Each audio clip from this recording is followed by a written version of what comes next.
जो भारत में मारकाट कत्लेआम जो हुआ, जिसकी कहानियां पढ़ के और सुनकर रूह कांप जाती है, उसमें डायरेक्ट मोहम्मद अली जिन्ना शामिल थे। 1947 से पहले देश जलने लगा था। मेरा परिवार रावलपिंडी में रहता था 1947 से पहले। वो सबसे पहले वहां पे आग लगी थी, दंगे हुए। सिर्फ मुसलमानों की बात कर रहे थे कि इनको और अधिकार मिले और स्वतंत्रता मिले। वो जो उनका भाषण है, मैं मानता हूं कि वो भारत के बंटने की एक नींव रखी गई। उस टाइम दिल्ली में दंगे हो रहे थे, उन्होंने दंगों को रुकवाने की कोई कोशिश नहीं की। हमारे जलती हुई दिल्ली को छोड़ के चले गए। मोहम्मद अली जिन्ना चले गए। कहने का भाव ये है कि जहां गांधी जगह जगह जाके दंगों को रुकवा रहे थे, है ना, जिन्ना जो थे उन्होंने कोई कोशिश नहीं की और वो चले गए। आप ये कहना चाहते हैं कि मोहम्मद अली जिन्ना जो हैं, उन्होंने मोहम्मद इकबाल द्वारा भारत पाकिस्तान के बंटवारे की रखी गई नींव में पहली ईंट रखी। ये दोनों एक दूसरे से जुड़े हुए लोग हैं और देखिए ये दोनों ही पाकिस्तान के हीरो हैं। मोहम्मद अली जिन्ना, उन्होंने देश को बंटवा दी, उन्होंने पाकिस्तान क्रिएट किया। ये छोटी बात नहीं है। वो हमेशा भारत के तोड़ने के पक्ष में थे कि भारत टूटे, पाकिस्तान बने। Of course. नमस्कार, मैं हूं आपका हमजुबान संजीव चौहान और इस वक्त आप बने हुए हैं स्टेट मिरर हिंदी के खास कार्यक्रम अनफिल्टर्ड अड्डा, यानी कि पॉडकास्ट के आज खास मेहमान हैं हमारे साथ विवेक शुक्ल। विवेक शुक्ल के बारे में कुछ भी कहना अनुचित है, एक पत्रकार के लिए खास तौर से। और विवेक शुक्ल को अगर जानना है तो गूगल मत खंगालिए, 2 किताबें पढ़िए। एक गांधी दिल्ली, जिसमें जिन्ना बार बार आते हैं, और दूसरा दिल्ली का पहला प्यार कनॉट प्लेस। बस यही विवेक शुक्ला है, यही दिल्ली का इतिहास है। आप दिल्ली में रह रहे हैं ना, आपको अपने आसपास की गली कहीं पता होगा, और नहीं तो गूगल मैप लगाएंगे। लेकिन विवेक शुक्ला से जब मिलेंगे तो गूगल मैप से बड़ा काम करेंगे। स्वागत है। बहुत बहुत धन्यवाद, बहुत बहुत बंधु धन्यवाद। विवेक शुक्ला जी, गांधी दिल्ली में बार बार जिन्ना का जिक्र आपने किया है, कोई खास बात? नहीं, देखिए, हम जब गांधी जी की बात करते हैं और जब गांधी जी की चर्चा होती है देश की विभाजन से सवालों पर, देश के विभाजन से जुड़े सवालों पर, देश में सांप्रदायिक दंगों से जुड़े सवालों पे, तो जिन्ना अपने आप आते हैं। आप जिन्ना को दूर नहीं कर सकते, क्योंकि देखिए 1947 से पहले देश जलने लगा था। पूरे देश भर में दंगे हो रहे थे, सांप्रदायिक दंगे हो रहे थे। मेरा परिवार रावलपिंडी में रहता था 1947 से पहले। वो सबसे पहले वहां पे आग लगी थी, दंगे हुए।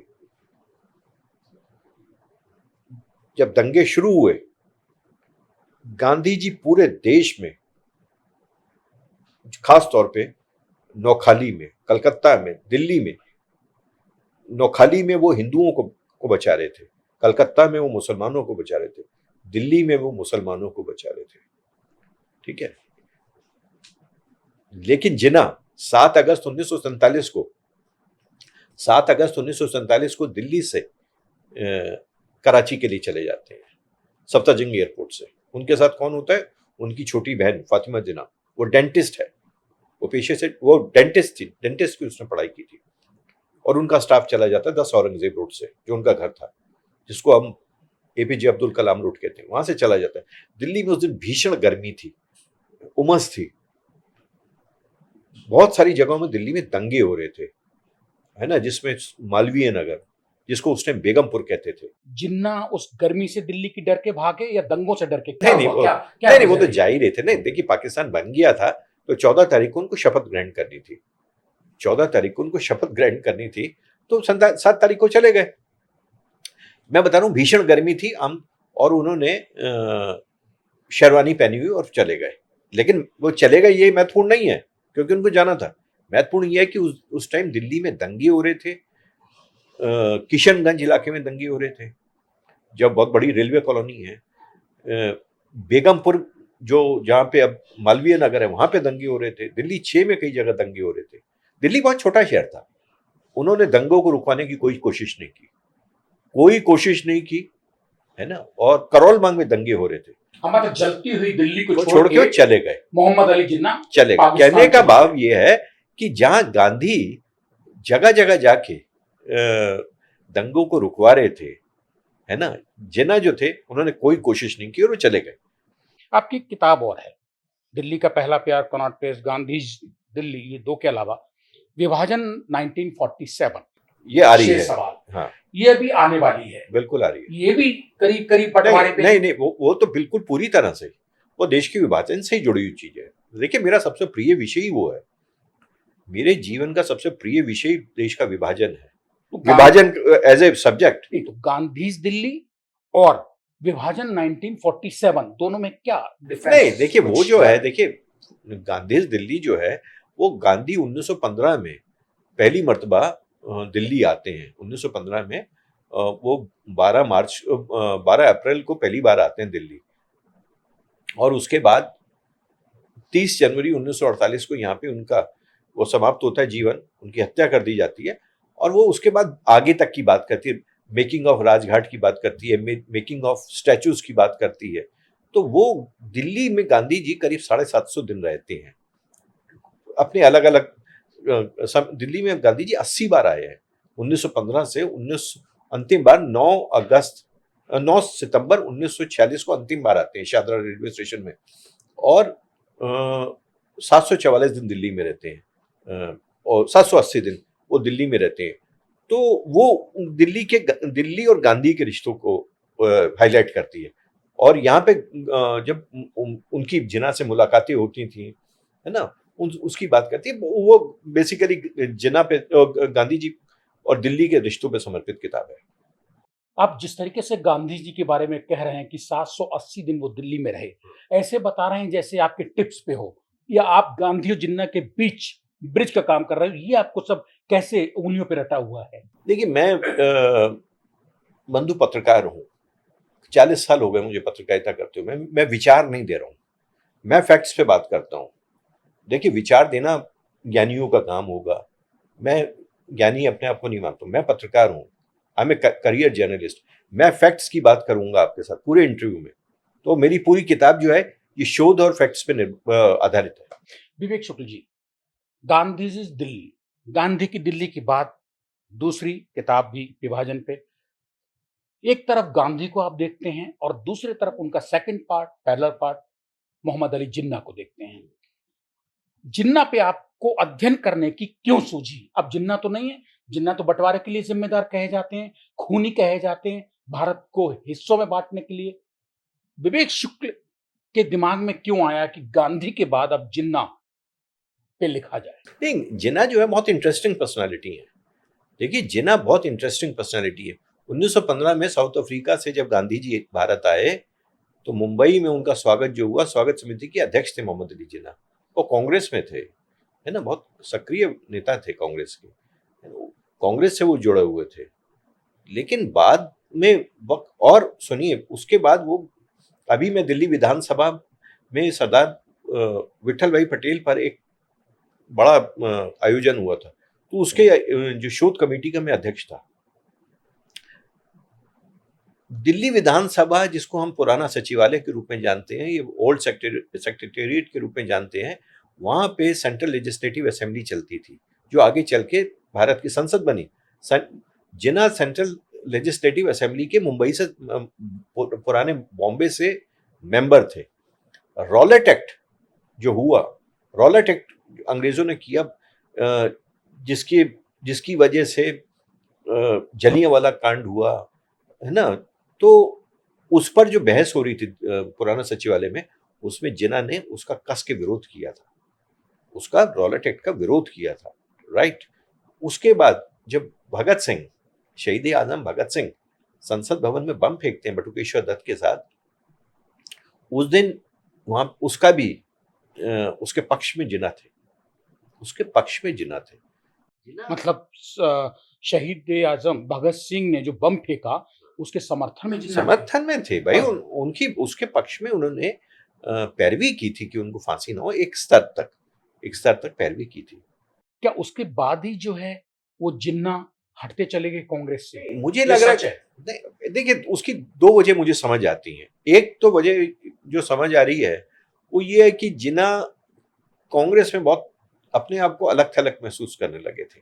जिन्ना एक्चुअली एक बेसिकली मन से वो एक लीडर थे। वो लीडर वाला ही रोल पसंद करते थे। जिसको लीडर का रोल पसंद हो, वो कार्यकर्ता के रूप में नहीं रह सकता, वो भीड़ का हिस्सा नहीं बन सकता। तो जिन्ना को कांग्रेस में अपने लिए संभावनाएं बहुत क्षीण लग रही थी। एक तो जो मेरा विचार है। उसके बाद क्या हुआ, जो मुझे लगता है कि 1930 में मुस्लिम लीग का इलाहाबाद में, जिसको आज हम प्रयाग कहते हैं, वहां पे सम्मेलन होता है।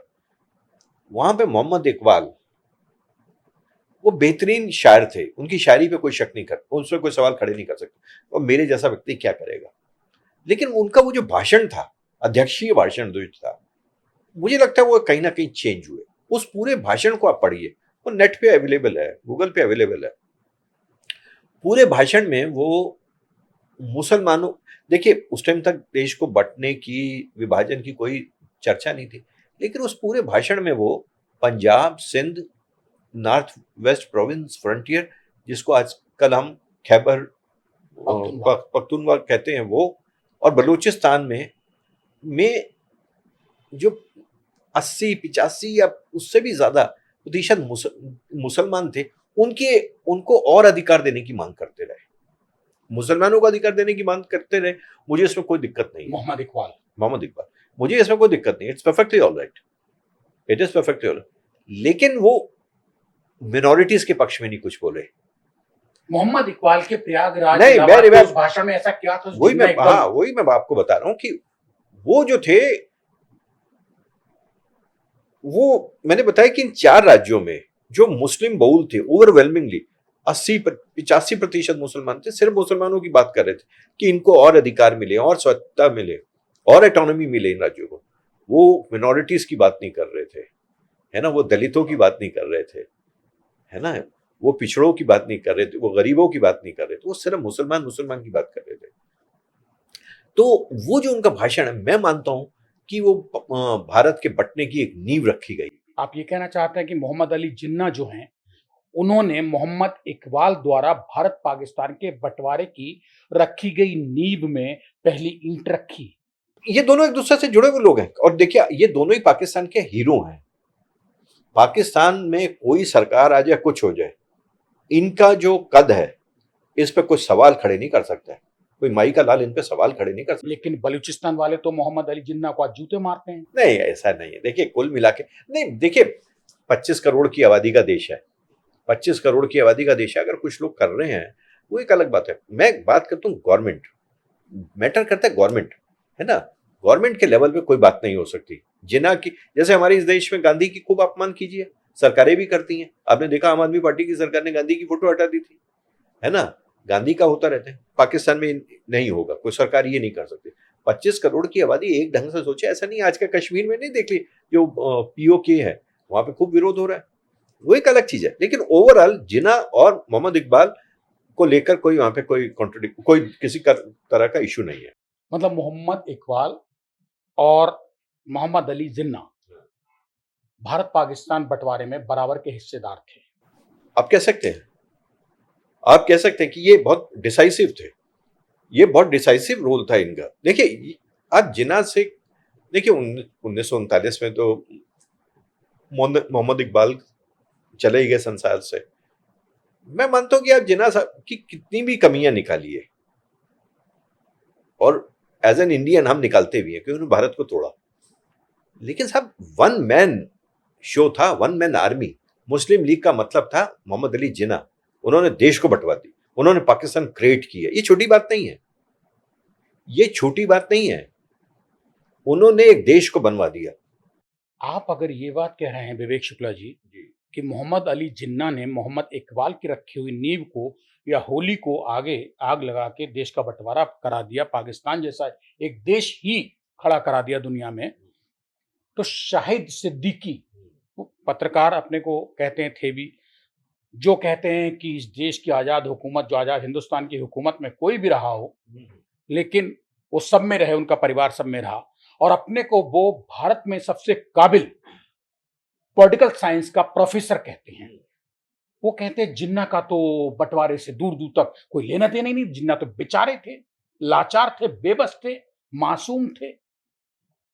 तो शाहिद साहब की इस सब के पीछे क्या कार्यस्तानी दिमाग में चल रही होगी? मुझे देखिए वो देश के सबसे बड़े पॉलिटिकल साइंटिस्ट हैं या नहीं है, इसमें मैं कुछ नहीं कहना चाहता। प्रोफेसर हैं या जो भी है, मैं उस बारे में कुछ नहीं कहूँगा। लेकिन उनको इस सवाल का जवाब देना पड़ेगा कि 23 मार्च और 24 मार्च 1940 को लाहौर के मिंटो पार्क, जिसको अब इकबाल पार्क कहा जाता है, और ये बादशाही मस्जिद के ठीक सामने है, वहां पे मुस्लिम लीग के सम्मेलन में क्या हुआ था। 23 मार्च 1940 को मोहम्मद अली जिन्ना ने 2 घंटे का लंबा भाषण दिया था और उसमें उन्होंने बिंदुओं को रखा था जो आज पाकिस्तान के आर्मी चीफ या फील्ड मार्शल आसिम मुनीर कर रहे हैं। उन्होंने कहा कि ये हिंदू और मुसलमान दोनों अलग कौम हैं, दोनों की संस्कृति अलग है, दोनों का इतिहास अलग है, दोनों की मॉरलिटीज अलग हैं। और उसमें उन्होंने हिंदुओं को जम के लताड़ा था और लाला लाजपत राय को तो मतलब लगभग गाली तक दी, है ना, मोहम्मद अली जिन्ना ने, है ना। और उसी 23 और 24 मार्च 1940 को मुस्लिम लीग के सम्मेलन में पाकिस्तान का प्रस्ताव पारित हुआ कि पाकिस्तान लेके रहेंगे, है ना, लेके रहेंगे। उसके बावजूद अगर कोई ये कह रहा है कि उनकी कोई भूमिका नहीं थी, तो फिर पाकिस्तान बना कैसे?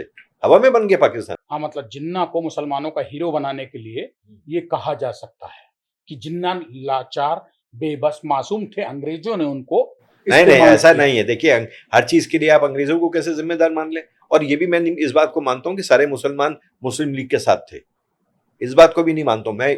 इससे पहले कि आप कोई सवाल करें, मैं आपको बताना चाहता हूं कि 19 देश का जब बंटवारा हुआ, भारत से पाकिस्तान में मुसलमान जा रहे थे, उधर से हिंदू और सिख आ रहे थे, तो उसी पाकिस्तान से कई मुसलमान परिवार भी भारत आए थे। उन्होंने कहा था कि हम इस्लामिक पाकिस्तान में नहीं रहेंगे, हम गांधी के देश में रहेंगे, एक सेकुलर मुल्क में रहेंगे, जिसमें शाहरुख खान के पिताजी भी थे, जिसमें दिल्ली के मेयर रहे, आप जानते हैं, फरहत सूरी के पिताजी भी थे। पाकिस्तान में ना रह के भारत आए थे शाहरुख खान एक्टर क्या पिताजी।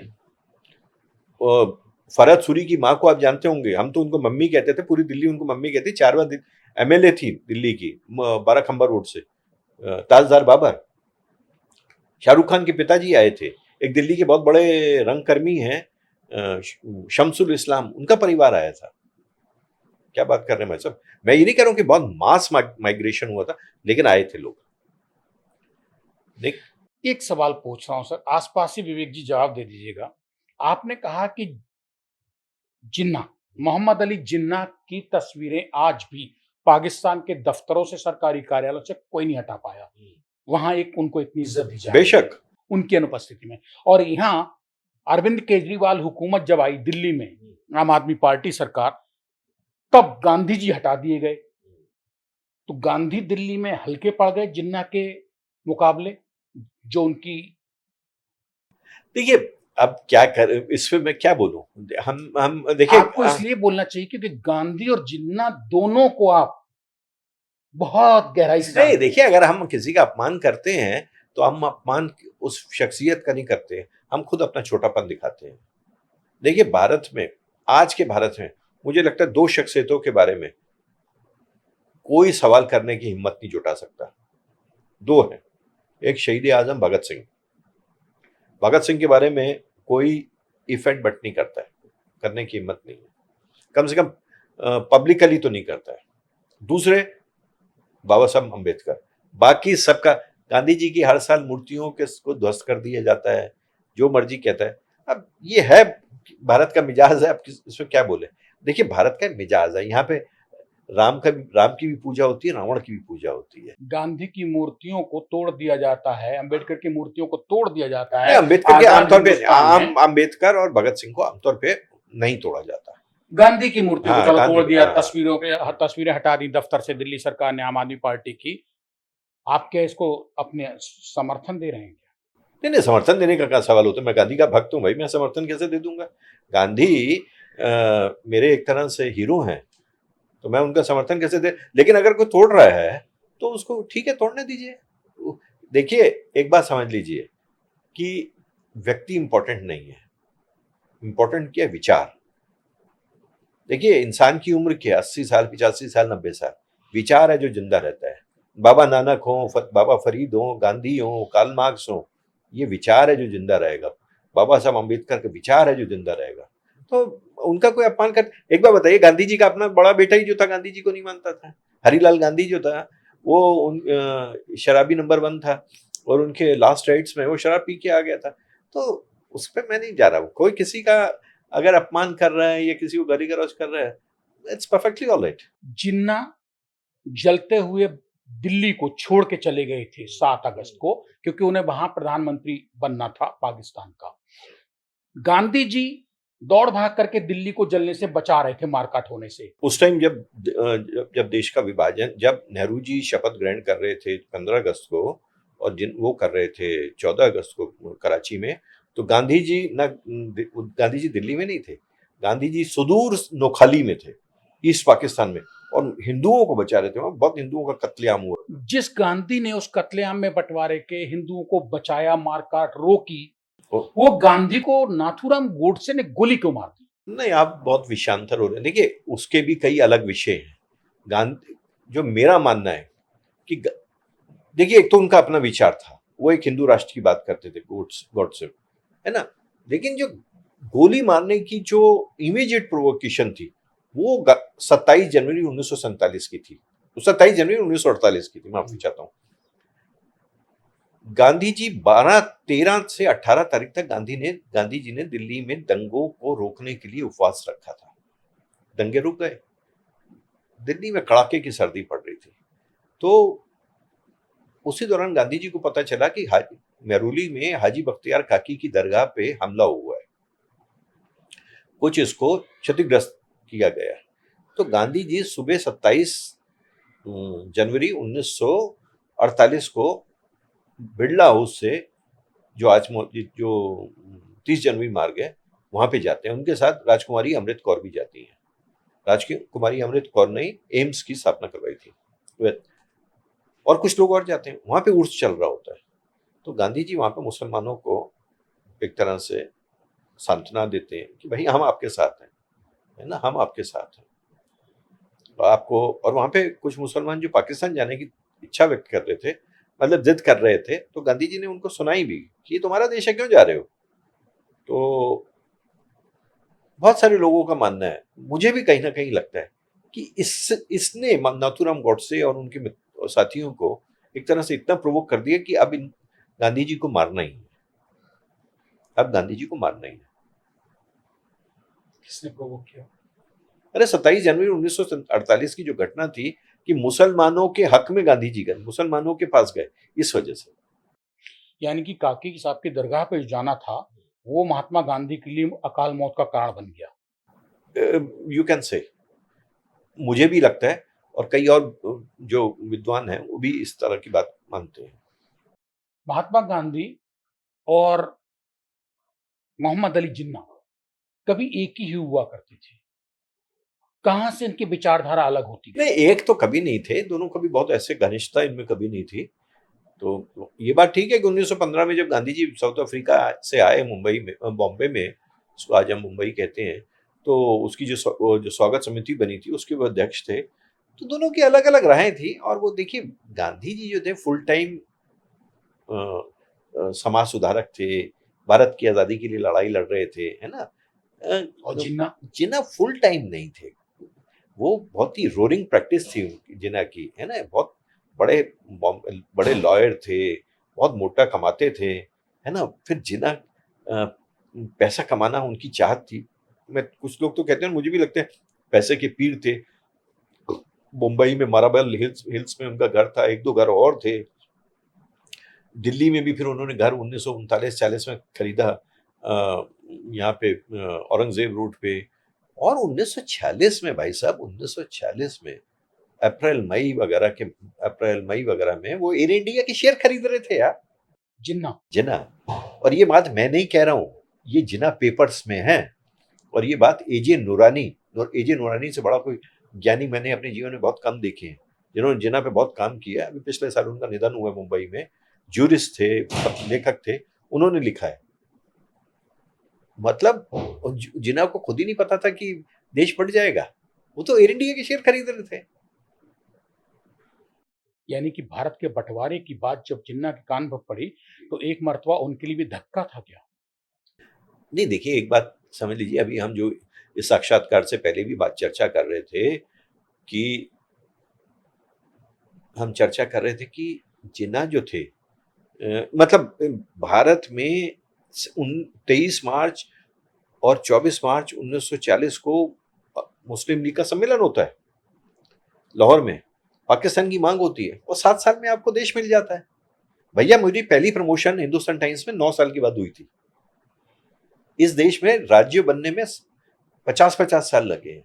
झारखंड के लिए लंबे आंदोलन चले। 7 साल के अंदर 7 इयर्स। हाँ, 7 इयर्स के अंदर पाकिस्तान और हिंदुस्तान का बंटवारा होकर पाकिस्तान बन गया। यस। वो क्या, किसकी करामात रही, किसका दिमाग था? नहीं, वो तो देखिए उसमें कई फैक्टर्स काम किया। गोरे जा रहे थे, उन्होंने देश को भी बांटा, और मेरा मानना ये है कि संजीव जी, अगर मैं आपसे बात नहीं करना चाहता या आप मेरे से बात नहीं करना चाहते, संबंध नहीं रखना चाहते, तो फिर कोई ऊपर वाला भी हमें चेंज नहीं कर सकता, वही कर सकता है यार। विवेक सर, मोहम्मद अली जिन्ना ने, जो एक बिजनेस माइंडेड शख्सियत थे, और गांधी जी एक लंगोट में रहा करते थे और जिन्ना के लिए पैसा, ये बहुत बड़ा अंतर था। यस। ऐसे में जिन्ना ने भारत जैसे बड़े देश को छोड़ के पाकिस्तान का प्रधानमंत्री बनने की सिर्फ पैसे की लालच में सोची कि मुझे नहीं मौका नहीं मिलेगा, नहीं बड़ा नहीं नहीं नहीं, पैसा तो कुर्सी फैक्टर मिलेगी। नहीं, देखिए उनके money was not the consideration. देखिए, एक देश को बनाया, एक देश क्रिएट किया, है ना, एक देश क्रिएट किया, तो एक देश क्रिएट किया, और ये था, तो मतलब उसमें पैसा फैक्टर नहीं हो सकता है। क्या सर, 2-3 पॉइंट्स में बताइए जो दुनिया की पता लग सके कि जिन्ना के दिमाग में क्या चला होगा जो उन्हें हिंदुस्तान से हटा के पाकिस्तान अलग देश बनवाने को। नहीं, तो अब उनको भाई, आप ये इस सवाल का जवाब तो आप इस ढंग से भी ले सकते हैं। भाई, एक उत्तर प्रदेश का एक मंत्री है ना, वो बाद में उत्तराखंड के लिए भी आंदोलन करता है। फिर वो उत्तर प्रदेश जैसे बड़े राज्य का मंत्री नहीं रहता, या मुख्यमंत्री नहीं रहता, वो उत्तराखंड का मुख्यमंत्री होता है। नारायण दत्त तिवारी 4 बार मुझे लगता है उत्तर प्रदेश के मुख्यमंत्री रहे, बाद में फिर वो उत्तराखंड के मुख्यमंत्री रहे। देखिए, छोटा कुछ नहीं होता, एक नई चीज क्रिएट की। मोहम्मद अली जिन्ना ने एक को क्रिएट किया पाकिस्तान को। अब ये देखिए ना, मोहम्मद अली जिन्ना ने सर पाकिस्तान बनाया कि वो सुखी रहेंगे, मुसलमान सुखी रहेंगे, लेकिन आज तक 77-78 साल बंटवारे को हो गए, क्या पाकिस्तान में सर जो मोहम्मद अली जिन्ना ने जो पाकिस्तान सोचा था वो बन गया, कामयाब रहा? नहीं, देखिए पाकिस्तान दुनिया के नक्शे में 14 अगस्त 1947 को आता है, और 11 सितंबर 1948 को जिन्ना जो है संसार से चले जाते हैं। और कोई भी आदमी इस बात की गारंटी नहीं ले सकता कि वो अगले 100 साल में क्या होगा। उनका काम था पाकिस्तान को एक बनाना, वो उन्होंने बना दिया था। पाकिस्तान जब तक वो जिन्ना रहे, उनका जो भी वो बोलते थे, वो लॉ होता था, उसमें कोई सवाल या निशान नहीं हो सकता था। जिन मोहम्मद अली जिन्ना ने अपना खून पसीना एक कर दिया सर पाकिस्तान देने के लिए, बनाने के लिए मुसलमानों को, उनका अंत बहुत दुखदाई हुआ। मोहम्मद अली जिन्ना का उसी पाकिस्तान में, वो तो हीरो थे, वहां के नोट और दफ्तरों में आज भी टंगे हैं। नो डाउट, नहीं हीरो तो थे। देखिए, अंत तो मुझे लगता है कि उम्र थी और सारी चीजें थी, अब वो तबीयत खराब हो गई, वो एक अलग बात है। मसला आपको मुझे लगता है कि ये है कि, और उस टाइम देखिए पाकिस्तान, आज से 78 साल पहले मेडिकल सुविधाओं की क्या स्थिति थी, ये सारी चीजों। हाँ, एम्बुलेंस नहीं मिली थी। देखिए हमारे गांधी जी की जब हत्या हुई तो उसका पोस्टमार्टम नहीं हुआ था, है ना, उसके लिए भी जो डॉक्टर आने में 1-1.5 घंटा लगा था, है ना। आप छोड़िए, ये बात खुलेगी तो फिर बात से बात निकलेगी और फिर दूर तक जाएगी, मैं उसमें नहीं जाऊंगा। तो मसला ये कि जिन्ना की जो छोटी बहन थी, जिसका हमने शुरू में चर्चा की, फातिमा जिन्ना, जो डेंटिस्ट थी, जो उनके साथ ही रहती थी, क्या वजह थी? वो सिर्फ अपनी, नहीं, आप सुनिए मेरी बात, वो उनका कत्ल हुआ, उसको कहते हैं कि 1966 में उनका कत्ल हुआ। 1966 में वो राष्ट्रपति पद का चुनाव लड़ी, फातिमा जिन्ना चुनाव लड़ी अयूब खान के खिलाफ, तो माना जाता है कि उनका कत्ल किया गया था। उनका कत्ल किया गया था। तो मतलब ये है कहानी। जब आपने फातिमा जिन्ना का जिक्र किया है, उनकी बहन का, जिन्ना साहब की निहायत जिंदगी में बेहद करीब, कॉन्फिडेंशियल अगर शख्सियत कोई रही तो फातिमा जिन्ना ही रही। फातिमा जिन्ना देखिए वो क्या वजह रही होगी? देखिए एक भाई बहन का रिश्ता है, भाई बहन का रिश्ता है। देखिए जिन्ना साहब के जीवन में 3 महिलाएं आती हैं। जिन्ना साहब के जीवन में कुल जमा 3 महिलाएं आती हैं। एक आती है रतनबाई जो उनकी पत्नी है, तो जिसको रूटी कहते हैं। मैं पिछले साल दार्जिलिंग गया था, तो दार्जिलिंग गए तो वो दार्जिलिंग की लड़की थी, उनका परिवार दार्जिलिंग में, तो मैंने उनका घर खोजने की कोशिश की। वो जिन्ना के दोस्त की बेटी थी। तो ये मुझे लगता है कि ये बात कभी कोई भी हिंदुस्तानी का जो है वो इस बात को स्वीकार नहीं करेगा कि वो अपने दोस्त की बिल्कुल एक छोटी सी बच्ची जो है उससे इश्क करने लगे, है ना। तो इन्होंने यही किया। तो इस मामले में मुझे लगता है बड़े पतित थे ये व्यक्ति, चरित्र के। हाँ चरित्र के। और फिर जब वो तो रूटी से हुआ और रूटी ने भी शादी की जब उम्र बढ़ गई तो दूसरी महिला जो थी, अच्छा इनका एक बाल विवाह भी हुआ था, जिन्ना का बाल विवाह भी हुआ था। तो वो महिला नहीं रही थी, तो खैर बच्ची थी। फिर इनकी बेटी फातिमा जिन्ना, नो वो बहन थी, अच्छा। दीना दीना जी। तो दीना जो थी एक वो थी। पाकिस्तान जब बना तो उन्होंने अपनी बेटी को कहा कि तुम पाकिस्तान चलो। She refused point blank, I will not go. तो वो नहीं गई। उनकी शादी हो गई थी नुस्ली वाडिया से, तो नुस्ली वाडिया के फादर से, तो उनसे शादी। तो नुस्ली वाडिया तो उनके पुत्र हैं, तो जो जिनका पूरा साम्राज्य है मुंबई में, और एक एयरलाइंस भी है उनके बेटे की। तो वो नहीं गई, बल्कि वो नहीं गई थी। तो और कुछ करीब 10-15 साल पहले वो गई थी, जब मुशर्रफ थे तो पाकिस्तान में गई थी, और बहुत सम्मान किया गया उनका। भाई आफ्टर ऑल जिन्ना की बेटी हैं। लेकिन फातिमा इनके साथ हमेशा रही। लोगों की समझ नहीं थे। हालांकि मैं उस बात की चर्चा नहीं करूंगा कि पाकिस्तान में नहीं, जब बात जिन्ना की चल रही है तो आप बात करो आज ही। नहीं, बात जो चलने ऐसा है ना, देखिए ये जो भी चर्चाएं आपने सुनी, हाँ चर्चा भाई, अब बात यह है कि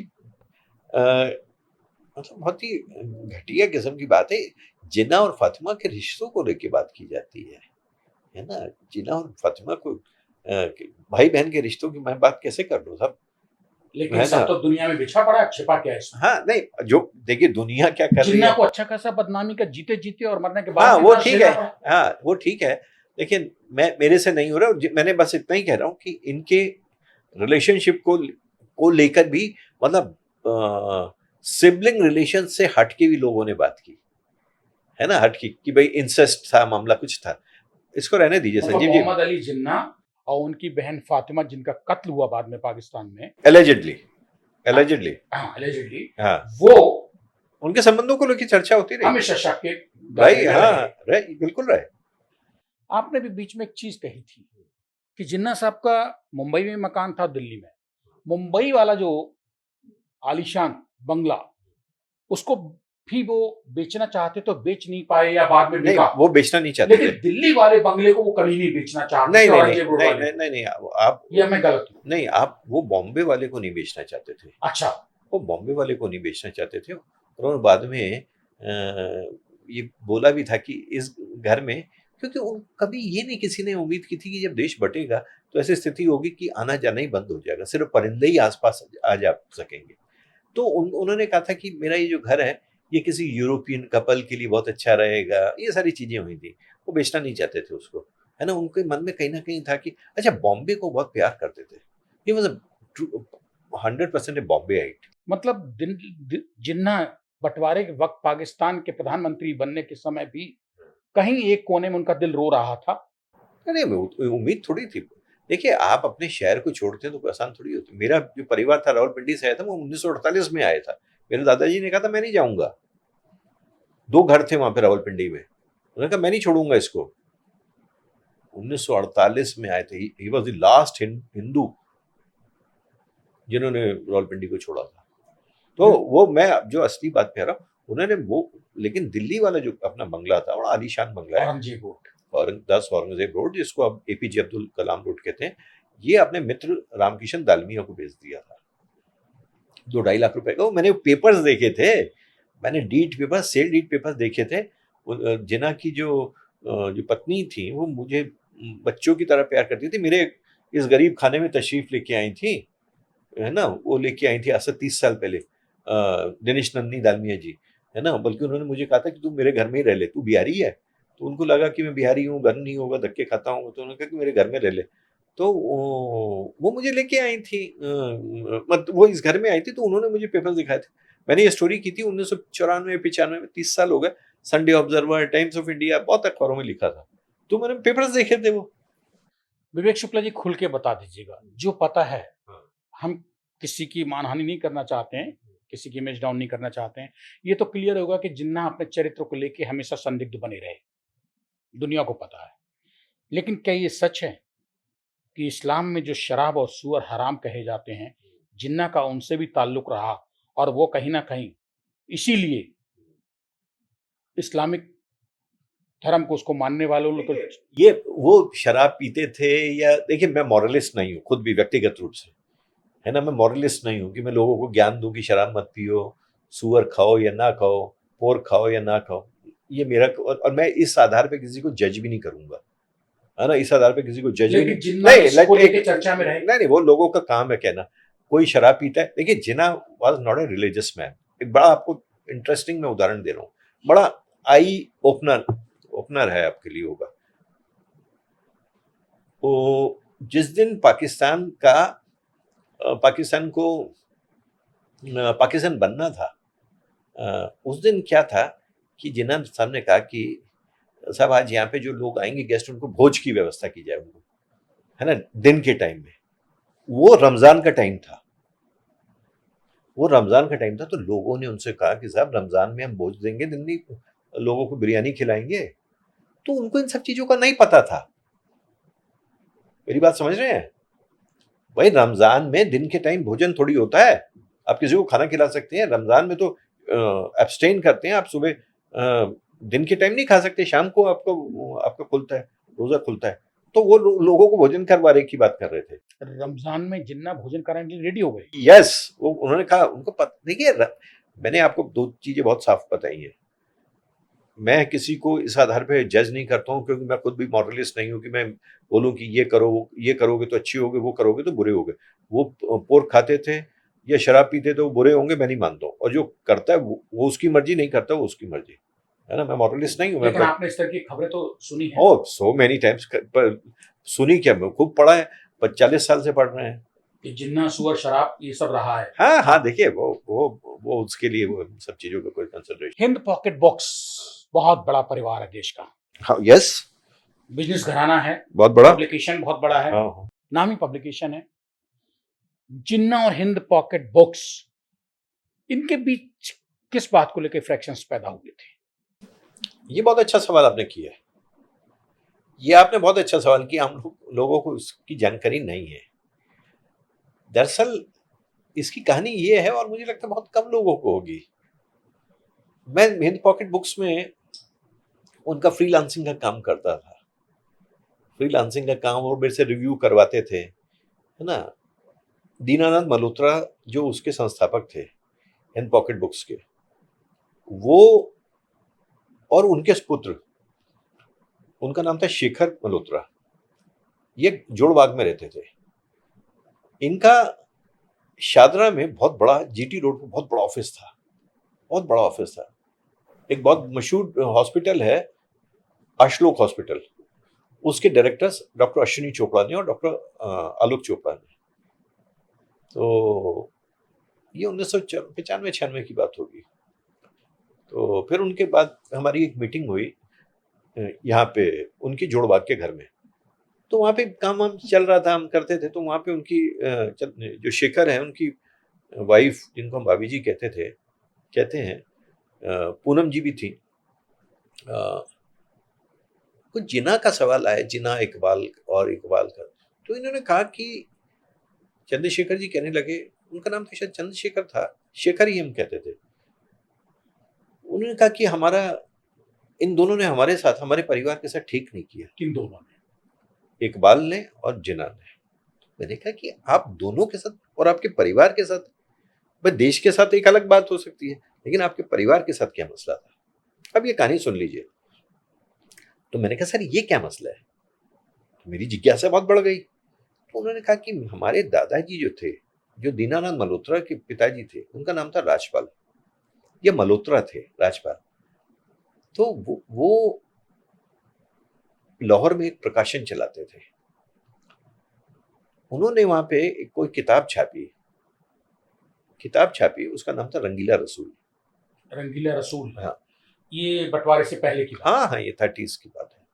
वो किताब छापी, इससे कठमुल्ले नाराज हो गए, उसके कंटेंट से, उससे नाराज हो गए।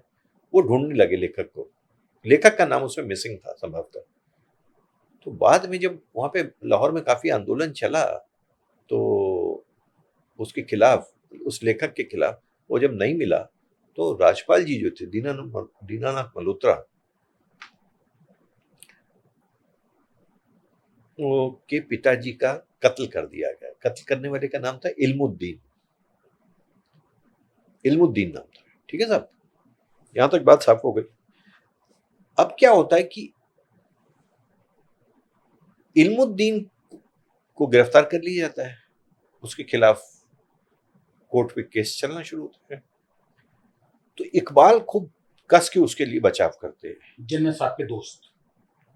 हाँ, और वो जिन्ना को उस केस को लड़ने के लिए मुंबई से बुलाते हैं। जिन्ना का कद बहुत बड़ा कद था, है ना? वो बहुत बड़ा कद था।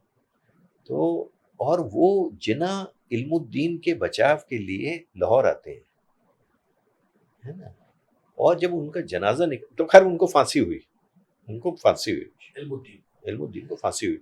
इन एक सुनिए, तो वो जो जनाजा जा रहा था, तो उसका जो नेतृत्व कर रहे थे वो इकबाल साहब कर रहे थे। तो इन दोनों को, इस मल्होत्रा परिवार को यही शिकायत थी कि यार एक हत्यारे के पक्ष में आप क्यों खड़े हुए, ये बात थी। तो मोहम्मद इकबाल और मोहम्मद अली जिन्ना दोनों ही उस हत्यारे के साथ खड़े हुए थे। This is what I am saying. क्या कारण रहा होगा, ये भी निकल के आया कभी? नहीं, कारण क्या है? आप हत्यारे के साथ खड़े हुए हैं आप हत्यारे के साथ खड़े हुए हैं। भाई देखिए, केस होता है, भारत में नहीं होता। हत्यारे के पक्ष में भी तो एक वकील होता है, हत्यारे के पक्ष में भी तो एक बचाव में लगता है। भारत को कमजोर करने के लिए, तोड़ने के लिए अंग्रेजों ने, ब्रिटिश हुकूमत ने भारत पाकिस्तान की रणनीति बनाई, ब्लूप्रिंट बनाया और उस पे अमल मोहम्मद अली जिन्ना ने किया। देखिए, ये एक अलग बात है, मैं इस पे नहीं क्योंकि देखिए ऐसा है कि वो आपके रूलर्स थे, उन्होंने भारत पे रूल किए लंबे समय तक, है ना? कमी तो हमारी थी ना कि हम बट गए। भारत हजारों साल से एक था, और एक जो हमारे इधर 100-150 साल लोग रहे, वो हमें तोड़ के चले गए। कमी तो हमारी है ना। वो विवेक जी कौन सी कमी रही, वो कौन सी कमी रही जो हम बट गए? हम धर्म के नाम पे बट गए, हम मजहब के नाम पे टूट गए, हिंदू मुसलमान के नाम। हम हिंदू मुसलमान के। लेकिन देखिए, पाकिस्तान भी जो बना, पाकिस्तान बनाने वालों में हाई जो फॉरवर्ड कास्ट के मुसलमान थे, उसमें अंसारी नहीं थे, उसमें पसमानदा मुसलमानों की भूमिका बहुत कम थी। मैंने जैसे पहले कहा, सारे मुसलमान नहीं थे, काफी थे, तो पसमानदा मुसलमान नहीं थे, जैसे अंसारी नहीं थे, और मतलब इस तरह से थे। तो पाकिस्तान आंदोलन में जो बहुत आगे था। देखिए, पाकिस्तान बना कहाँ? पाकिस्तान के लिए जो खाद पानी का काम कौन कर रहा था? यूपी के लैंडलॉर्ड मुसलमान बहुत कर रहे थे। जमींदार मुसलमान उत्तर प्रदेश के, वो पाकिस्तानियों को मदद कर रहे थे, उस हिस्से वाले मुसलमान। यस, पाकिस्तान के जो पहले प्रधानमंत्री थे, बड़े लीडर जो थे, मतलब जो जिन्ना के बाद नंबर 2 लीडर थे, लियाकत अली खान, वो यूपी के थे, जो यूपी असेंबली में रहे। वो वैसे उनकी प्रॉपर्टीज वगैरह तो करनाल में भी थी। सर एक सवाल आता है यहाँ, बहुत सारे मुस्लिम नहीं गए पाकिस्तान जिन्ना के साथ बंटवारे में, जब देश बना वो, उसके बाद भी यूपी के मुसलमान, जमींदार, अच्छे पैसे वाले, धनाढ्य मुसलमान, वो वहां के मुसलमानों को मदद किस वजह से कर रहे थे? 47 के बाद तो कोई मदद नहीं कर रहा था। 47 से मुस्लिम लीग को समर्थन तो मिल रहा था। मेरी तो इस बारे में कई लोगों से बात हुई कि भाई यूपी के मुसलमान को क्या दिक्कत थी, ये क्यों थे, ये क्यों उसके लिए एक्टिव थे? तो इट्स अ फैक्ट। देखिए भाई, कोई तो चीज बनी थी ना। विवेक जी, फिर घूम फिर के सवाल एक आ रहा है, मोहम्मद अली जिन्ना इस्तेमाल हुए या खुशी खुशी पाकिस्तान? कोई इस्तेमाल नहीं होता साहब, मैं नहीं मानता इस बात को।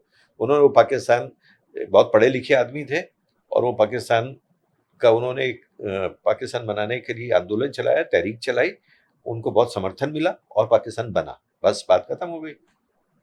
देखिए साहब, वो नहीं होता इफ एंड बट की क्यों कैसे।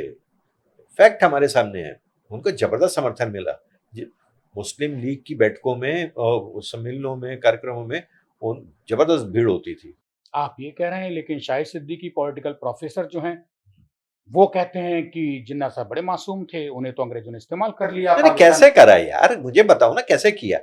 मैं बार बार आपको उदाहरण नहीं दे रहा हूँ। 23 तारीख का मुझे उनका एक आप वो दे दीजिए, कोट दे दीजिए, जिसमें वो पाकिस्तान, वो ये कहते हो कि मुझे पाकिस्तान नहीं चाहिए। 23 मार्च और 24 मार्च 1940 के बाद उनका एक कोट बता दीजिए। वो हमेशा भारत के तोड़ने के पक्ष में थे कि भारत टूटे, पाकिस्तान बने। ऑफ कोर्स भारत, भाई वो 23 मार्च की स्पीच क्या है? 23 मार्च की जो स्पीच है, वो वही स्पीच है जो आसिम मुनीर बोल रहे हैं आज। उन्होंने कहा हिंदू और मुसलमान अलग हैं, इनका इतिहास अलग है, इनकी जीवन अलग है, खान पान अलग है, इनके हीरोज अलग हैं, इनकी मॉरलिटीज अलग है, इनकी नैतिकताएं अलग हैं। क्या सर ये बात सही है कि 11 अगस्त 1947 की जिन्ना की स्पीच जो सुनी, उसके बाद उन पे सेकुलरिज्म होने के ये रेडियो पाकिस्तान के लिए दी थी उन्होंने। क्या था, याद है कुछ? नहीं, मुझे तो बहुत अच्छी तरह याद है ये स्पीच। देखिए, ये जो है, ये एक बात बताइए कि मैं जीवन भर या अपने जिंदगी के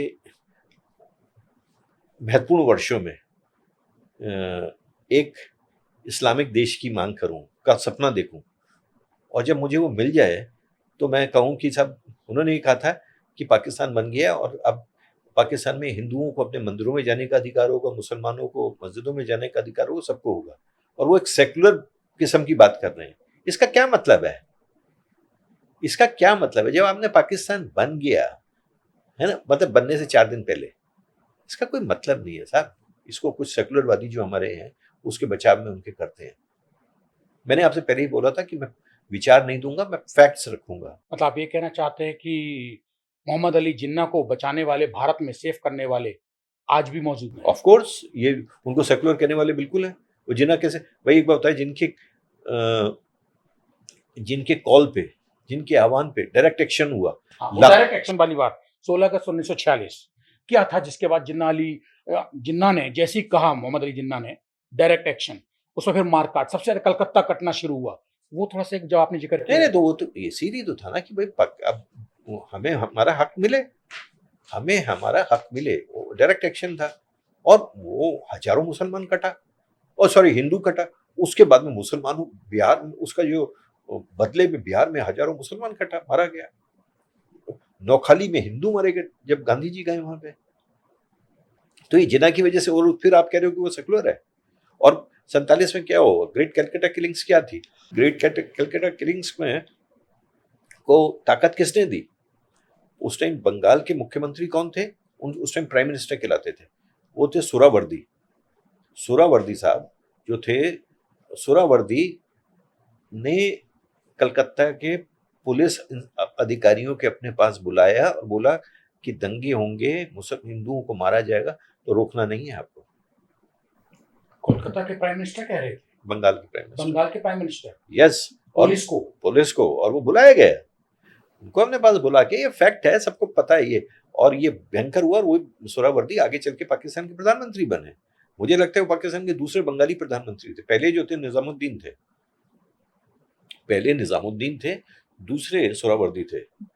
मतलब कुल जमा ये साफ है कि जिन मोहम्मद अली जिन्ना को बचाने वाले आज हिंदुस्तान में उनके मासूम होने की दुहाइयां दे रहे हैं, जो भारत में मारकाट कत्लेआम जो हुआ, जिसकी कहानियां पढ़ के और सुनकर रूह कांप जाती है, उसमें डायरेक्ट मोहम्मद अली जिन्ना शामिल थे।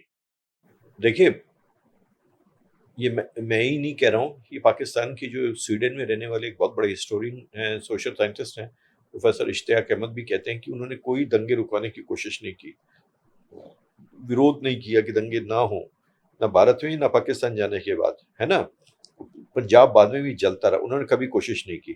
तो लेकिन एक बात संजीव जी, इस बात को हमें जरूर मैं अंडरलाइन करना चाहूंगा कि दंगों में ये कहना भी गलत है कि हिंदू ही मारेगा, ये सिख मारेगा। मुसलमानों को भी भयंकर कत्लेआम हुआ है। नहीं, जब पहले हिंदू काटे गए और पश्चिम बंगाल के प्रधानमंत्री खुद कहते हैं पुलिस को बुला के कि अब हिंदू कटेंगे, मुसलमान मारेंगे, आप चुप रहिए। नहीं, वही मैं बात कर रहा हूँ। तो सर रिएक्ट तो होगा ना? नहीं, वो रिएक्ट, देखिए बहुत मारा गया।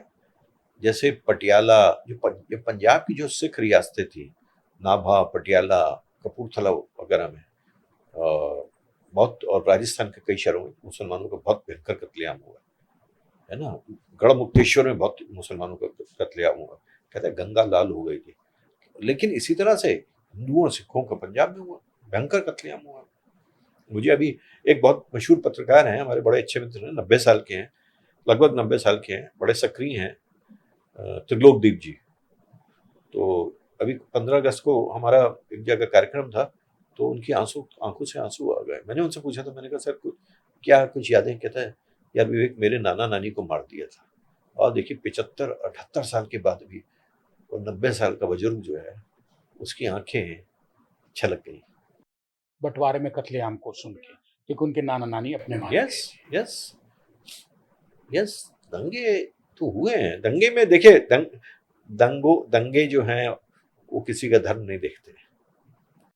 उधर तो चलो मोहम्मद अली जिन्ना इस कत्लेआम के लिए, हिंदुओं को मरवाने के लिए भारत में माने जाते हैं जिम्मेदार। लेकिन ये मानना जरूर, मैं ये जरूर कहूंगा कि कांग्रेस के लीडर्स जो बहुत थे, जैसे गांधी हैं, नेहरू जी हैं, और दिल्ली में की मैं बात करता हूँ, यहाँ पे लाला नारायण प्रसाद और देशबंधु गुप्ता, मीर मुश्ताक अहमद जैसे तमाम जो लोग थे, दंगों को रुकवाने की भी कोशिश कर रहे थे, और रुके भी दंगे यहाँ पे। पाकिस्तान में कोई मतलब कोई रुकवाने का मामला नहीं था। मेरा परिवार भी जैसे आया है, वो तो पुलिस प्रोटेक्शन में आया है, वहां पे कोई नेता नहीं बचाने वाला था। मेरे पिताजी को गोली मारी गई थी, वो बच गए थे। मेरे पिताजी को गोली मारी गई थी उस शहर में जो उनका जन्म स्थान था। कितनी उम्र थी पिताजी का? किस शहर की बात कर रहे हैं आप? रावलपिंडी, कितनी जो उम्र आज थी? पाकिस्तान का कैपिटल है। एक्चुअली रावलपिंडी के साथ जो जगह थी, वहां पे इस्लामाबाद बना है, जो पाकिस्तान का हेडक्वार्टर है, आर्मी हेडक्वार्टर, वो रावलपिंडी में। मेरे पिताजी की उम्र होगी उस टाइम 17 साल के करीब, जब उनकी गोली लगी। गोली निकल गई थी भागते उधर से यहाँ आने के दौरान, हाँ। मतलब उस भगदड़ में? नहीं, मतलब वो घर के पास खड़े थे तब हुआ है सर। दरअसल 1947 से सबसे ज्यादा जो पहले कत्लेआम शुरू हुआ था, वो अप्रैल और मई महीने में रावलपिंडी से शुरू हुआ था, क्योंकि वो बहुत धनी लोगों का शहर था। और सुनिए, वहां पे उसके पास एक गांव था, सुखो नाम का गांव था। सुखो का जिक्र तमस में भीषम सानी भी करते हैं, वो वहां के ही थे। भीषम सानी या रावलपिंडी के ही थे। और सुखो के नाम पे दिल्ली में एक स्कूल भी है, Sukho Khalsa higher secondary school, Janakpuri. बड़ा भीषण दंगा हुआ था। मोहम्मद अली जिन्ना बहुत बड़े मसीहा थे, मुसलमानों के कट्टर थे, देश बनवा दिया पाकिस्तान भारत से अलग करा के। फिर मुसलमान पाकिस्तान उनके साथ क्यों नहीं गए? बहुत मुसलमान इधर बहुतायत में, भारत में क्यों रुक गए? पाकिस्तान में मोहम्मद अली जिन्ना के साथ क्यों? नहीं, वो तो नहीं, बहुत तो नहीं आए, कुछ आए, बहुत नहीं, कुछ आए। एक तो बात इसको हम स्पष्ट कर दें, जो हमने पहले भी जिक्र किया। देखिए, ये जिन्ना अगर भारत का सारा मुसलमान पाकिस्तान चला जाता, तो पाकिस्तान पहले दिन से ही कोलैप्स हो जाता। पाकिस्तान बहुत छोटा सा देश है और इतनी आबादी। जिन्ना 7 अगस्त को दिल्ली से गए, और उसी हफ्ते में 2-4 दिन पहले ही उनके पास कर्नाटक से मुसलमानों का एक टोली आई मिलने के लिए। तो उन्होंने कहा कि नहीं, आप इधर रहिए, आप इधर रहिए, आप इधर रहिए। दरअसल उनको पता था कि सारे मुसलमान चले जाएंगे, वो खत्म हो जाएगा। वो सारे मुसलमान चले जाएंगे, वो खत्म हो जाएगा। वो संभव नहीं था। वो संभव नहीं था मुसलमानों की सोच की वजह से, या मोहम्मद अली जिन्ना चाहते थे कि मतलब कि मुसलमान उधर मिल जाए? नहीं, ऐसा है कि बहुत सारे मुसलमान जो थे ना, देखिए जैसे कर्नाटक के मुझे मुसलमान कुछ कई मिले, केरल के मुसलमान को पता ही नहीं पाकिस्तान है क्या। दक्षिण भारत के देखिए मुसलमान जो दंगों का असर हो, दक्षिण जो है ना, उस विभाजन से लगभग अप्रभावित रहा। भारत पाकिस्तान की वायलेंस? उससे मैं वहां पे नहीं रहा हूँ, आपसे कौन गया है बहुत। क्या वजह? देखिए, ज्योग्राफी भी एक रीजन है भाई। केरल का मुसलमान को इधर आने में 2,500 किलोमीटर पार करेगा वो क्या? भाई मुझे लगता है केरल का और पंजाब की दूरी कितनी है मेरे को, मैं तो ज्योग्राफी नहीं जानता हूँ, लेकिन हजारों किलोमीटर का फासला है। भारत पाकिस्तान बंटवारे को सब 70-78 साल गुजर चुके हैं। मोहम्मद अली जिन्ना भी नहीं है, महात्मा गांधी भी नहीं है। अभी भी भारत में एक वर्ग मुस्लिम का ऐसा है जो रहता भारत में है, नागरिक भारत का है और झंडा उठाने की लगातार कोशिश करता है पाकिस्तान की। कौन लोग हैं? क्या वजह है इसके पीछे? ऐसा कोई नहीं है, मैं इन सब चीजों को नहीं मानता हूँ। अगर ऐसा कोई है जो देश विरोधी है तो सरकारें हैं वो उन पे कार्रवाई करें। अगर कोई ऐसा कर रहा है, देखिए मैं ये चीज नहीं कहूंगा कि वो कोई कर रहा है। अगर कोई कर रहा है तो उस पर कार्रवाई की जाए। सरकारें क्या कर रही हैं? सरकारों का काम क्या है? सरकारें हम इलेक्ट क्यों करते हैं? आप मुझे बताइए संजीव जी, आप इतने लंबे समय से पत्रकार हैं, क्राइम देखते हैं, खूब लिखते रहे हैं, 20 साल से लिख रहे हैं। सरकारों का काम क्या है? देखिए, किसी भी सरकार का पहला काम जो होता है लॉ एनफोर्समेंट होता है। किसी भी सरकार का जो पहली जिम्मेदारी है वो लॉ एनफोर्समेंट है। मैं रात को दिल्ली में रहता हूँ, रात को 1-2 बजे भी जब आता हूँ तो मुझे कोई डर नहीं होता, एक सुरक्षा का भाव रहता है। मानते हैं ना? तो क्योंकि मुझे दिल्ली पुलिस वाले पे अभी भी एक यकीन है, मुझे एक यकीन है। तो यही काम है सरकार का। अगर कोई देश विरोधी है, देश के खिलाफ कोई काम कर रहा है तो उस पर कार्रवाई करो। आप क्यों नहीं कार्रवाई कर रहे? क्या जिन्ना और गांधी की अनुपस्थिति में विवेक शुक्ला जी कोई ऐसा है इस धरती पे जो भारत और पाकिस्तान के बीच तनातनी को खत्म कर दे? नहीं, कोई उम्मीद नहीं है। देखिए, दोनों देशों में कभी मित्रता नहीं होगी। मैं इन सब चीज़ों को पिछले 40-45 साल से देख रहा हूँ और बड़ी उम्मीदें थी। बहुत हम लोग सब मोमबत्ती लेके जाते थे, सारी चीज़ें करते थे। अब मैं निराशावादी हो सकता है आपको लगूंगा, लेकिन इन दोनों देशों में करीब में कोई बहुत सौहार्दपूर्ण रिश्ते कभी होंगे, मुझे इस बात की कोई उम्मीद नजर नहीं आती। वजह कोई मजबूत आदमी ना होना बीच में या फिर दोनों देशों की राजनीतिक देखिए, समझ नहीं, इसमें मुझे या लग रहा है कि जिद? नहीं, ये जो पाकिस्तान का देखिए पंजाब प्रांत है, पाकिस्तान का जो पंजाब प्रांत है वो कट्टर कट्टरपन की कट्टरता की नर्सरी है। पाकिस्तान चलता ही पंजाब से, पाकिस्तान का जो विचार है पंजाब से चलता है। Pakistan minus Punjab is nothing. और बलूचिस्तान इसीलिए चिढ़ते हैं इससे। वो तो सभी चिढ़ते हैं। कश्मीर पीओके में वाले भी बोल नहीं रहे कि पंजाबी पंजाबी दल्ले। तो ये जो है, एक राजमोहन गांधी की किताब है, मतलब पंजाब पर ही है, फ्रॉम औरंगजेब टू 1947, कुछ इस तरह से। मैं उसमें वो कहते हैं कि पाकिस्तान का, पंजाब का हर व्यक्ति जो है अपने आप को एक दूसरे से बड़ा कठुल्ला साबित करने की होड़ में लगा हुआ है। और जब उसको भारत से नफरत है, बावजूद इसके कि अच्छा वो अपने नाम के आगे चौहान भी लगाता है। अब पाकिस्तान का एक बहुत बड़ा मंत्री था इमरान खान की सरकार में, उसका नाम चौहान लिखता है और कहते हैं मैं पृथ्वीराज चौहान के वो हूँ, लेकिन भारत से नफरत करता है, हिंदुओं से नफरत करता है। देखिए, पाकिस्तान का जो पंजाब प्रांत है ना, वो मामला बहुत गड़बड़ है। मतलब पंजाब प्रांत पाकिस्तान को पनपने नहीं दे रहा है, भारत से संबंध नहीं सुधरने दे रहा है इकलौता, ना कि सिंध, पीओके, बलूचिस्तान, ये सब इतने जिम्मेदार नहीं। देखिए, जो NWFP का जो क्षेत्र है, जो क्षेत्र जिसको हम कहते हैं वो सीमांत गांधी का क्षेत्र है, वहाँ पे अभी भी थोड़ी सी पुरानी चीजें बची हुई है ना? वहाँ पे वो बची हुई है। पंजाब में कुछ नहीं है सब। पंजाब जो है ना, वो आपके साथ किसी भी तरह से खड़ा नहीं होता।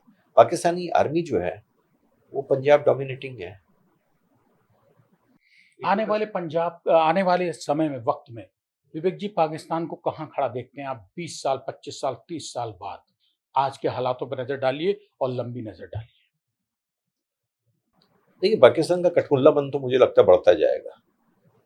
पाकिस्तान का कठपुतलापन बढ़ता जाएगा, लेकिन मैं चाहता हूँ पाकिस्तान प्रोग्रेस करे, पाकिस्तान आगे बढ़े, क्योंकि पंजाबी में कहावत है हमारे पंजाबी में कि उसका हिंदी में अनुवाद ये है कि मतलब कि पंजाबी में कहते हैं पड़ोसी को गुआंढी कि तो कि अगर आपका और चाइनीज़ में भी है, लेकिन वो नेगेटिव है कि अगर आपका पड़ोसी खुश नहीं है और लड़ाका है तो फिर वो आपको चैन से नहीं रहने देगा। तो मैं चाहता हूँ पाकिस्तान शिक्षित हो, साक्षर हो और प्रोग्रेस करे कि दोनों के लिए। टेररिज्म की सबसे बड़ी यूनिवर्सिटी दुनिया की, टेररिस्ट को पैदा करने वाली जन्मस्थली, बर्थ प्लेस जो पाकिस्तान है, क्या आप आने वाले समय में सोचते हो पाकिस्तान बदल जाएगा? नहीं नहीं, वो बदलेगा ही नहीं, बदलेगा उसको मैं नहीं कह सकता, मैं कोई भविष्यवाणी नहीं कर रहा हूँ। मैं चाहता हूँ कि पाकिस्तान साक्षर हो। पाकिस्तान में निरक्षरता बहुत बड़े स्तर पे है। भारत का आप जैसा इतना वरिष्ठ पत्रकार, ब्राह्मण पुत्र, ये कह रहा है कि पाकिस्तान उन्नति करे और सुधरे, बिल्कुल मैं वहां कहूँगा। कटपुतलापन खत्म हाँ, हो। बिल्कुल। लेकिन वहां का एक बच्चा जो है वो कहता है कि हम भारत पे चढ़ जाएंगे।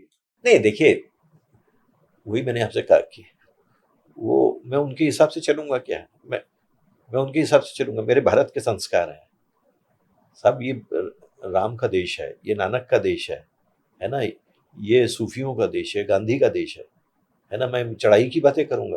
आपको पता है भारत ने कभी भारत से बाहर जाके कभी युद्ध नहीं किए हैं। भारत शांति प्रिय देश है, गौतम बुद्ध का देश है। क्या मैं ये अगर मैं अपनी ये मतलब ये अपनी भावनाएं व्यक्त कर रहा हूँ कि पाकिस्तान में साक्षर हो, विकास करे, तो कोई मैं बुरी बात कह रहा हूँ? ये हमारे हक में है। चाइनीज में एक कहावत है कि neighbours can not live peacefully. This is very serious भैया। पड़ोसियों का आपस में स्वार्थपूर्ण रिश्ते बनेंगे तो ही हमें फायदा है। मतलब पाकिस्तान सुधरेगा तो भारत बढ़ेगा। वो साक्षर हो। पाकिस्तान में साक्षरता का घनघोर अभाव है। पाकिस्तान साक्षर हो, पढ़ाई करे। भारत की देखिए कुछ कमियां आप कह लीजिए, लेकिन भारत कुल मिला के एक साक्षर देश है। पूरा दक्षिण भारत को देखिए, हजारों विश्वविद्यालय पढ़ रहे हैं साहब, करोड़ों बच्चों को यहाँ पे मिड डे मील मिल रहा है। दुनिया की नजर में पाकिस्तान कमजोर कहाँ पड़ रहा है? देखिए डिप्लोमेटिकली तो कोई कमजोर नहीं है आज की तारीख में। डिप्लोमेटिकली तो कोई कमजोर नहीं है ना? आपने देख ही लिया हाल ही में जो उसने किया है सऊदी अरेबिया के साथ, वो कहाँ कमजोर है ना? और उस अमेरिका से भी उसके संबंध हैं। देखिए इस्लामिक जो बिरादरी है 57 देशों का, और OIC जो है, organisation of Islamic countries, unity जो है, उसमें वो उनका एक कैसे सरपरस्ती करता है उसकी। पाकिस्तान पूरी इस्लामिक देश उसकी ओर देखते हैं, क्योंकि तो पाकिस्तान को हम उस तरह से देखते हैं। देखिए देखिए साहब, ऐसा है कि if somebody is bad for you, it's not necessary कि he would be bad even for me, है ना? वो आपके लिए कोई खराब है तो वो मेरे लिए भी खराब होगा, ऐसा नहीं है। पाकिस्तान के लिए इसराइल बहुत खराब है, लेकिन भारत के लिए इसराइल खराब नहीं है। हम इसराइल को अपना मित्र मानते हैं, है ना? हम इसराइल को अपना मित्र मानते हैं। मैं वापस लेके आना चाहता विवेक जी, गांधी दिल्ली में आपने बहुत बार जिन्ना जिन्ना आपने कई जगह जिक्र किया है। कोई ऐसी उस किताब की चीज जिसमें जिन्ना को आप बहुत ज्यादा इंपॉर्टेंस दे रहे हैं, चैप्टर ही पूरा? नहीं, उसमें मैं एक बहुत इंटरेस्टिंग बात बता रहा हूँ। गांधी जी की हजारों जीवनी आई है ना? और भी आती रहेंगी। गांधी जी की सर्वश्रेष्ठ जीवनी मानी जाती है लुई फिशर की, जो है द लाइफ ऑफ महात्मा। तो लाइफ ऑफ महात्मा जो है उसको लिखा था लुई फिशर ने। बहुत कमाल की जीवनी है, कमाल की जीवनी है। तो वो गांधी जी से मुलाकात करने के लिए जो हरिजन बस्ती वहां पे आते थे, दिल्ली में आते थे, तो यहाँ पे इंपीरियल होटल में रुकते थे और काली पीली टैक्सी से वापस जाते थे। उसी टाइम जिन्ना भी दिल्ली में ही थे। तो कहते हैं कि मैं एक बार इंपीरियल होटल में ठहरा था, तो मैंने जिन्ना से बोला कि मैं आपसे मिलूंगा, टाइम ले लिया। तो वहां पे जब जाने लगे, इंपीरियल होटल भी जनपथ पे है, जिन्ना का घर भी जनपथ पे था। तो कहते कि हम जाने लगे काली पीली टैक्सी में, तो सरदार ड्राइवर था, सरदार जी थे। तो गाड़ी थोड़ी सी आगे गई तो उसका पंचर हो गया, टायर पंचर हो गया। तो कहते हैं कि वो टायर लगाना और ठीक करना, उस प्रक्रिया में 15-20 मिनट लेट हो गए। तो कहते जब मैं जिना के घर पहुंचा तो 20 मिनट लेट पहुंचे, तो जिना उन्होंने पूछा कि भाई आप कौन है, तो उन्होंने कहा जी मैं तो गांधी जी की जीवनी लिखने के सिलसिले में भारत आया हूँ। तो जिन्होंने कहा कि हाँ ठीक है, तो एक सवाल के बाद ही उन्होंने कहा कि नहीं मैं आपसे आपसे इंटरव्यू नहीं दे पाऊंगा। बात तो मतलब उन्होंने तो जिन्ना ने क्या सवाल किया था उस नहीं राइटर से? ये तो नहीं लिखा, लेकिन जिन्होंने उनको घास नहीं डाली, बात नहीं की, उन्होंने कहा बस मेरे लिए संभव नहीं। हालांकि उन्होंने बहाना बनाया कि साहब आप लेट हो, 20-25 मिनट लेट हो, मैं नहीं बात करूंगा, तो टाल दी। तो मुझे लगता है कि एक इंटरेस्टिंग चीज है। जिन्ना इगोइस्ट थे। ओ यस ही वाज। देखिए जिन्ना बेसिकली वन मैन शो है, मैं बार बार करूँ, जिन्ना वन मैन शो है। मुस्लिम लीग में वो अनडिस्प्यूटेड लीडर है, जबकि गांधी कांग्रेस में डिस्प्यूटेड नहीं है। 1942 के बाद तो गांधी की कोई सुन ही नहीं रहा था। 1942 में भारत छोड़ो आंदोलन के बाद गांधी कहीं नहीं थे, आपको पता है। और जिन्ना जिन्ना हमेशा मुस्लिम लीग के एक छत्र नेता थे, उस पर कोई सवाल नहीं है, आज भी सवाल नहीं है। एज ए नेशन स्टेट जो है पाकिस्तान, जिन्ना का अपमान पाकिस्तान नेशन स्टेट बिल्कुल स्वीकार नहीं करता, उस पर कोई कॉम्प्रोमाइज नहीं है। लेकिन भारत गांधी की दुर्गति देख सकता है। भारत तो में तो लोकतंत्र की बिहार बहरी, जो मर्जी कीजिए, भारत में तो जो मर्जी कीजिए। हमने देखा नहीं, अपने शहर में देखा, दिल्ली में नहीं देखा, 10 साल गांधी की जो तस्वीर थी उसको उन्होंने उठा के बाहर फेंक दिया। आम आदमी पार्टी अरविंद केजरीवाल बाहर, हाँ बाहर फेंक दिया। लेकिन मुझे एक चीज मैं जरूर कहूंगा, देखिए कल संजीव भाई बिहार का चुनाव की घोषणा हुई है। गांधी बिहार में ही बिहार गांधी बनते हैं, वो अलग। मुझे एक चीज लगती है कि बहुत विषांतर हम होते जा रहे हैं। पूरा देश गांधी को भूल जाए, अपमान करे, लेकिन बिहार नहीं करेगा। इस देश में सर्वाधिक अगर मुझे लगता है गांधी का सम्मान कहीं है तो बिहार में है। बस पसंद करते हैं वो लोग, वो गांधी बिहार में ही बनते हैं, है ना। वहाँ पे जो गए थे और 1917 में पूरा का पूरा आंदोलन हुआ वहाँ पे, और वो गांधी वहाँ बिहार में, गांधी ने कई आंदोलन किए, तो बिहार उनको बहुत पसंद करता है। जिन्ना पाकिस्तान में बहुत बड़े हो गए, आज भी हैं। गांधी भारत में क्यों ऐसे हो गए कि अरविंद केजरीवाल की सरकार आई? नहीं क्या वजह रही? नहीं, कुल मिला के मतलब उनके समर्थक कम हो गए, नहीं उनकी गांधी पार्टियां। नहीं, गांधी को भी देश मानता है, ऐसा नहीं। करोड़ों लोग गांधी के हिसाब से चलते हैं, गांधी को अपने हीरो मानते हैं, ऐसा नहीं है। तो ये आम आदमी पार्टी ने क्यों गांधी जी बाहर कर दिए होंगे दफ्तरों से? देखिए वो तो, अब देखिए एक पॉलिटिकल गेम भी है, भगत सिंह और बहुत सारी चीजें हैं, जो भी है मैं उसमें नहीं जाऊंगा। अब वो कर दिया, और देखिए उनकी भी क्या दुर्गति हो रही है ना। वो खदेड़ दिए गए। मुझे नहीं लगता कि दिल्ली में उनकी वापसी संभव होगी अब। किसकी? आम आदमी पार्टी की। या तो आम आदमी पार्टी का भविष्य कोई बहुत उज्जवल तो मुझे नहीं लग रहा है। और हो या ना हो, देखिए इतना बड़ा देश है पाकिस्तान, 4 राज्यों को मिला के एक देश बनता है, तो उसकी तुलना हम भारत से नहीं कर सकते। विवेक जी, कांग्रेस गांधी को कैश नहीं कर पा रही है जिस तरीके से 2014 से, खास तौर से जब देश में केंद्र में बीजेपी की हुकूमत आई। आप मानते हैं इस बात को? नहीं देखिए, गांधी वोट कैचर नहीं है भैया, गांधी वोट कैचर नहीं है। गांधी के नाम पे वोट थोड़ी मिलता है, गांधी के नाम पे वोट कोई नहीं दे रहा। अम्बेडकर के नाम पे वोट मिलता है, गांधी के नाम पे वोट नहीं मिलता। गांधी एक अलग है, गांधी एक अलग किस्म का है। गांधी सिर्फ, देखिए गांधी सिर्फ पॉलिटिकल लीडर नहीं है। गांधी सबसे बड़े, मतलब he was a devote Hindu, है ना। और वो हमेशा सनातन सनातन की बात करते थे, लेकिन मंदिर नहीं जाते थे वो एक अलग किस्म की पर्सनालिटी थी। आपको पता है, आपके शहर में बिरला मंदिर की उद्घाटन के लिए उनको बुलाया गया, शायद 1939 की बात है, सितंबर था आई थिंक, तो तारीख ध्यान नहीं मुझे, तो उम्र का तकाजा है। तो उन्होंने बिरला परिवार से कहा कि मैं एक ही शर्त पे इसका उद्घाटन करूंगा। उन्होंने कहा क्या, कि यहाँ पे हरिजनों के प्रवेश पे निषेध नहीं होगा। तो उन्होंने कहा बिल्कुल ठीक है। आज भी बिरला मंदिर में एक प्लाक लगा हुआ है जिसपे लिखा हुआ है कि इस मंदिर में किसी का निषेध नहीं, मतलब हरिजन निषेध नहीं है। ये गांधी जी की वजह से लगा? ऑफ कोर्स, गांधी जी ने हमेशा किया। गांधी जी हरिजन बस्ती में क्यों रहते थे, वाल्मीकियों के बीच में क्यों रहते थे? मतलब गांधी जी बिरला मंदिर दिल्ली का उद्घाटन करने तभी पहुंचे जब उनकी ये बात मान ली गई कि वहां हरिजनों के प्रवेश पे पाबंदी नहीं होगी। गांधी जी दिल्ली में सिर्फ एक बार एक मंदिर में जाते हैं, वो वही है, बिरला मंदिर। वाल्मीकि मंदिर में वो रहते हैं, कोई पूजा करने नहीं जाते। जिन्ना से जुड़ी दिल्ली की कोई और सरयाद बताओ जो आप भूल रहे हैं बातचीत में, मैं सुनना चाहता हूं, जिसको मतलब एकदम बिल्कुल उलटफेर हो जाए। मुझे लगता है एक आखिरी किस्सा मैं आपको सुना रहा हूँ। बड़ा एक बार रामलीला ग्राउंड में एक मीटिंग हो रही थी, तो मुस्लिम लीग की मीटिंग थी। मुस्लिम लीग की बैठकों में करोल बाग और पहाड़गंज से लोग बहुत आते थे, क्योंकि इन दोनों क्षेत्रों में और मुसलमान बहुत आबादी बहुत थी। तो बहुत ही प्रखर वक्ता थे जिन्ना।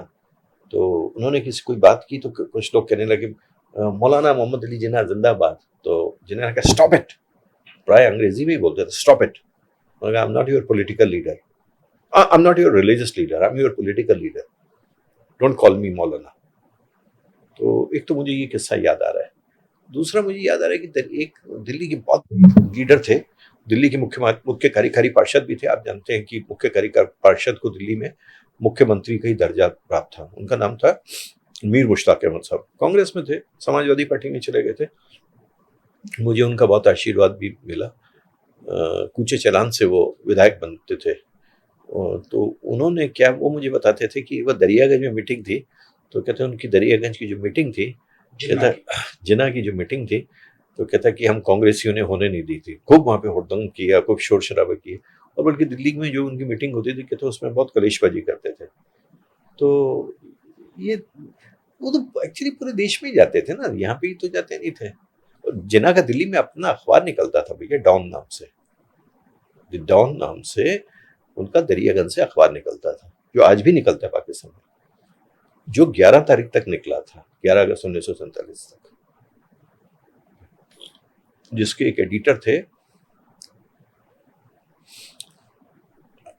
आई am forgetting his name, sorry, very sorry. Mohammad Ali Jinnah कट्टर स्वार्थी थे, महत्वाकांक्षी थे, या कट्टर मुस्लिम थे, या कुछ नहीं थे?